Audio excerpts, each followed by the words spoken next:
Assalomu alaykum Step School kuzatuvchilari. Bugun sizlar bilan sizni eng ko'p qiynab kelgan mavzu speaking part 2 haqida gaplashamiz.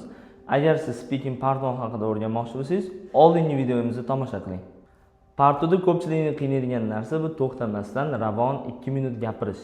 Siz maksimum 2 minut yoki minimum 1,5 minut gapirishingiz mumkin va gapirishdan oldin sizga 1 minut tayyorlanishga vaqt beriladi. Lekin bu videoni ko'rgandan keyin siz har qanaqa speaking part 2 savoliga bemalol javob berishingiz mumkin. Chunki speaking part 2 bu juda ham qiyin narsa emas. Siz qaysidir strukturaga amal qilsangiz bo'ldi. Speaking part 2 da o'zi sizga qanaqa savol beradi? Speaking part 2 da hamma savollar describe deb boshlanadi. Ya'ni siz nimadir tasvirlashingiz kerak. Va shu tasvirlanadigan narsalar 5 ta turda bo'ladi. Birinchisi people, odamlar, places, joylar, things, narsalar, activities, mashg'ulotlar va events, qaysidir voqea. For example, describe someone who is very talkative, ya'ni juda ham ko'p gapiradigan biror odamni tasvirla. Describe a quiet place, tinch joyni tasvirla. Describe something your family has kept for a long time, oilang anchadan beri saqlaydigan narsa. Describe a time when you received unknown number, ya'ni umuman notanishli raqamdan qo'ng'iroq qabul qilgan paytingni tasvirla. Shundan turlarga bo'linadi. Va mana shu savol turlariga alohida tayyorlanish strukturasini o'rgansangiz, osonroq javob bo'ladi. Va bugun sizlar bilan speaking part 2da odam tasvirlashni o'rganamiz. Ya'ni odamlarni qanaqa tasvirlash kerakligini. Keyingi videoda places, keyingi videoda events, keyin hokazolar ketaveradi.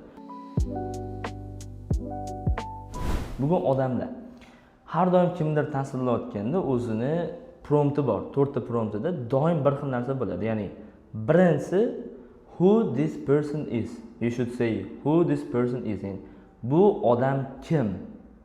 Keyingi savol beradigan har doim aniq bo'ladigani bu how you know about this person. Bu odamni qayerdan taniysan? Va uchinchisi 3-4 mavzuga aloqador bo'ladi. Masalan, describe someone who is very talkative bo'lsa, ya'ni ko'p gapiradigan odam bo'lsa, kim u odam? Qayerdan taniysan? U nima haqida ko'proq gapiradi va seni hissiyoting, sen u haqida nima deb o'ylaysan? Odatda shunaqa. Birinchi ikkitalisi doim bir xil bo'ladi. Who this person is? Bu odam kim? Shu savolga javob berayotganda siz bemalol boshlashingiz mumkin. I'm going to talk about yoki I would like to talk about, ya'ni men bu odam haqida gapirishni xohlayman yoki bu odam haqida gapirmoqchiman degan so'zlar bilan boshlaysiz. Va u odamni tasvirlayotganda prosta tag ismini aytish bilan ish bitmaydi. Uni social statusi, ya'ni kim, injenermi, biznesmenmi, kimligini aytishingiz mumkin. Keyin uni oilasi, yoshi, shunga o'xshagan narsalar. Va siz bilan aloqador nimasi bor, shuni ham aytib keting. For example, aytishingiz mumkin, u mening do'stim, he is my friend, yoki he is my colleague, u mening hamkasbim, yoki he is my neighbor degan so'zni eshitishingiz mumkin va ularning yaxshiroq varianti bor. My friend o'rniga a friend of mine desanglar bo'ladi. Ya'ni bu ham mening do'stim degan ma'noni beradi. Endi friendni bemalol o'zgartirsangiz bo'ladi. A neighbor of mine, a classmate of mine degan so'zlarni ham ishlatishingiz bo'ladi. Yana ishlatishingiz mumkin bo'lgan so'zlar former colleague. He is my former colleague. Former degani oldingi. U meni oldingi hamkasbim. Yoki former classmate, oldingi sinfdoshim. Bemalol classmate shu so'zlarni o'zgartirsangiz bo'ladi. Yoki inson aytishingiz mumkin, he is the most intelligent guy I know. Yoki he is the most intelligent person I know. U men bilgan eng aqlli inson. Superlativni bemalol ishlatishingiz bo'ladi. Faqat I know emas, I have ever met. Men uchratganlar orasida. For example, he is the most sensible person I have ever met. U men uchratgan eng farosatli inson. Yoki boyagi savol, describe someone who is very talkative. Men ko'p gapiradigan odam kim desaganda aytishingiz mumkin, who this person is deganda men hozirgi strukturada tuzib beraman. I'm going to talk about my friend falonchi, masalan Alisa. She is my former classmate. Agar hozir maktabda o'qisangiz, she is classmate of mine deb bemalol aytsangiz bo'ladi. Yoki o'sha boy davomi, she is the most talkative girl I have ever met. U men uchratgan eng ko'p gapiradigan qiz. Ikkinchisi, how you know about this person? Bu odamni qayerdan taniysan? Bu qismda ikkiga bo'lsanglar bo'ladi. Ya'ni siz taniydigan odam va taniydigan odam. taniydigan odam qanaqa aytsanglar bo'ladi. Uni aytsanglar bo'ladi. I think I first met. Menimcha u bilan uchrashganman time ago, qanchadir muddat avval. Masalan, boyagi sinfdoshimda o'tganda I think I met Alisa 5 years ago. Men Alisa bilan 5 yil avval uchrashganman. Yoki present perfect ishlatsangiz bo'ladi. I have known desanglar bo'ladi. Men uni bilaman since yoki for bilan ishlatsangiz bo'ladi. I have known Alisa for 5 years. Men Alisani 5 yildan beri bilaman.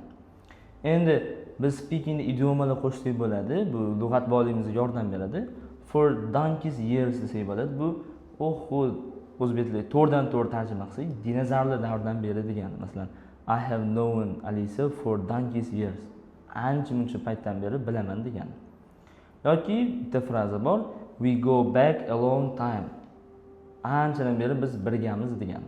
Lekin taniydigan odamingiz bo'lmasa-chi, ya'ni taniydigan odam Ronaldo haqida gapirmoqchisiz yoki mashhur inson haqida gapirayotgan bo'lsangiz, men uni artikellarda, videolarda, kinolarda ko'rganman deb bemalol ishlatsangiz bo'ladi. Mana shu ikkita savoli hamma people topiklarda hammasida bor. Ya'ni describe your friend who you are proud of. Sen faxrlanadigan do'sting. Kim u odam? Qatdan taniysan. Ko'p gapiradigan odam. Kim u odam? Qatdan taniysan. Yoki describe someone who helps others. Ya'ni bitta odam tasvirlab u boshqalarga yordam beradi. Va bu paytda ham kim u odam? Qatdan taniysan. Mana shu strukturaga amal qilsangiz bemalol ravon gapira olsangiz bo'ladi. Bu savollardan keyin yana qo'shimcha kuchliroq javob qilmoqchi bo'lsangiz, siz ularni tasvirlasangiz bo'ladi. Ya'ni tashqi ko'rinishini va shaxsiyatini tasvirlasangiz bo'ladi.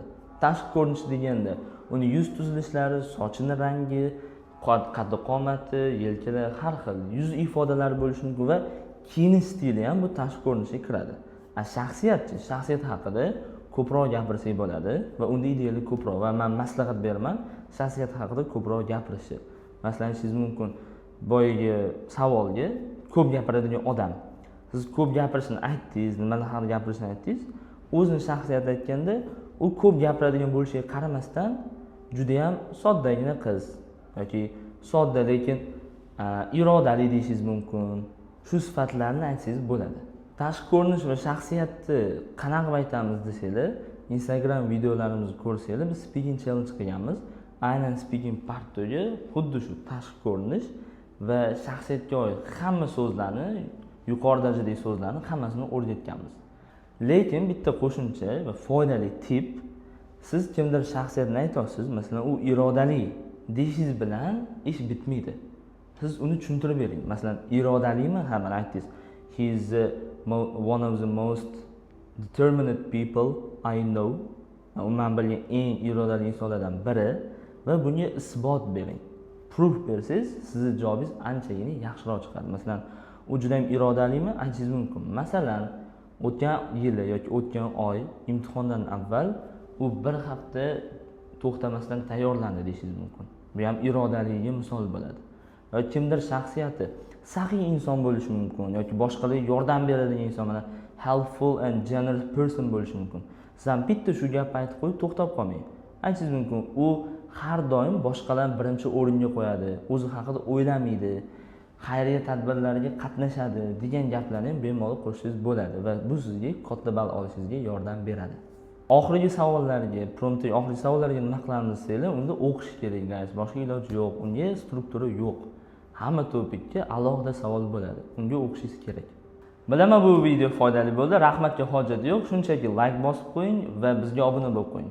Chunki keyingi videolarda biz places, ya'ni joylarni qanaqa gapirishni tushuntiramiz.